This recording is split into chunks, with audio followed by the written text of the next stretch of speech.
Bonsoir à toutes et tous, on est ici en direct de l'Assemblée nationale après les résultats du vote sur la motion de censure que nous avons déposée, nous les Insoumis,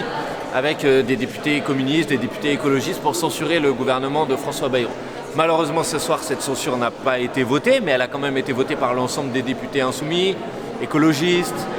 communistes et par 8 députés socialistes que je veux saluer et qui sont restés fidèles aux engagements qu'ils ont pris devant les électrices et les électeurs. Mais ce n'est que partie remise. Le gouvernement de François Bayrou, parce qu'il inscrit sa politique dans la continuité de la politique de Michel Barnier avant, et de manière plus générale dans la continuité de la politique d'Emmanuel Macron, tombera dans les prochains jours ou dans les prochaines semaines. C'est ma conviction et c'est ma certitude. Alors il faut garder espoir, continuer à se battre, continuer à se mobiliser. Certes, le Parti socialiste aujourd'hui a pris une décision qui est une décision très grave, puisqu'il a fait le choix d'abandonner les rangs du nouveau Front populaire pour rejoindre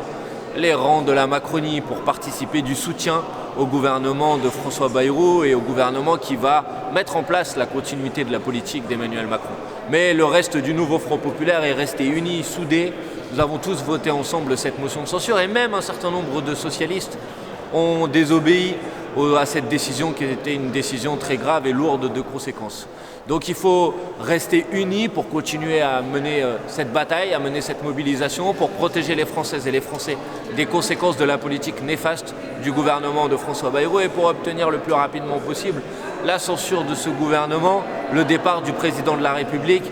l'organisation d'une élection présidentielle nous permettant